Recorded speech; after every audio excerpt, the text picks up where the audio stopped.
Colin, Sonny, Larry. Didn't you and he used to be the best of friends? We're still the best of friends. No, you're not. Who says we're not? Sit somewhere else. Colin Farrell and Brendan Gleeson unexpectedly become the modern-day Laurel and Hardy in the Banshees of Inisherin, defying all expectations.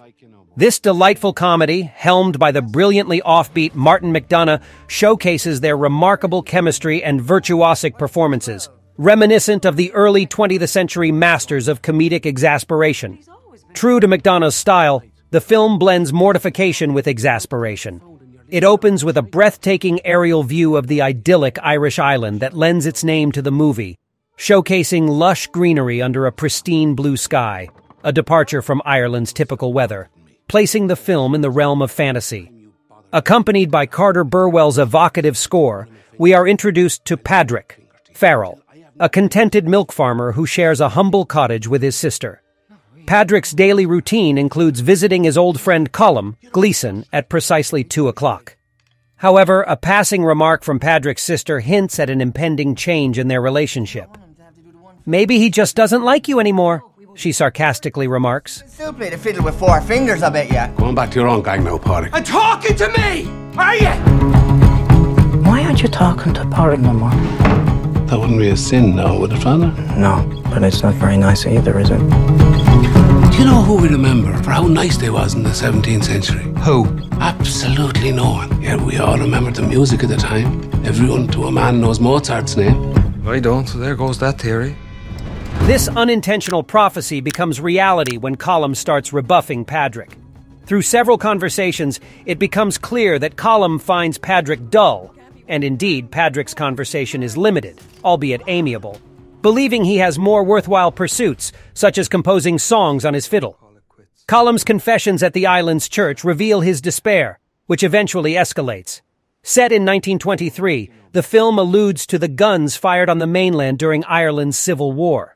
While the conflict between Colm and Pádraic serves as a metaphor for the tumultuous times, the movie truly shines when it doesn't overly emphasize this subtext. It delves into a particularly Irish brand of obstinacy, resulting in a gruesomely comedic commentary.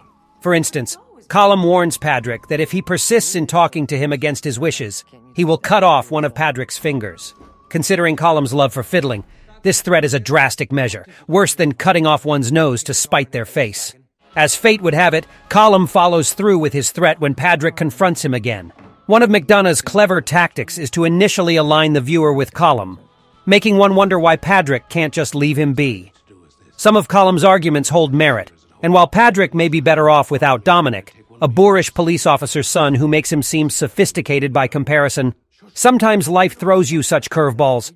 However, as the fingers start to disappear, shock sets in, leaving us wondering how this bizarre situation will conclude. You're all fucking boring. Let's just call it quits. We won't call it quits. We'll call it the start. Few can portray self-loathing as expertly as the Irish, and in this film, McDonagh finds his footing after his ambitious attempt to convey messages in 3 billboards outside Ebbing, Missouri, 2017. The Banshees of Inisherin beautifully balances tender moments, occasionally befuddling but always captivating.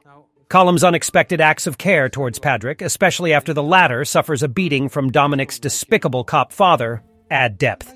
McDonagh, a skilled writer, tempers these moments with jarring doses of reality. As a director, he masterfully guides the exchanges between Farrell and Gleeson, cherishing their performances just as discerning audiences do. They give it their all. Farrell's furrowed eyebrows showcase some of his finest acting, and Gleeson's glare possesses both the intensity of a death ray and an enigmatic quality. The pauses they employ are sometimes even funnier than McDonagh's razor-sharp comebacks. Additionally, Barry Keoghan as Dominic nearly steals the show from the leads, with his uproarious vulgarity never fully concealing his character's poignant vulnerability. Overall, a truly commendable display by the entire cast. That's 4.5 stars from FlickView for this bizarre and satisfying experience of cinema. Can't be waiting around for any more of this madness. Let's just call it quits. We won't call it quits. We'll call it the start.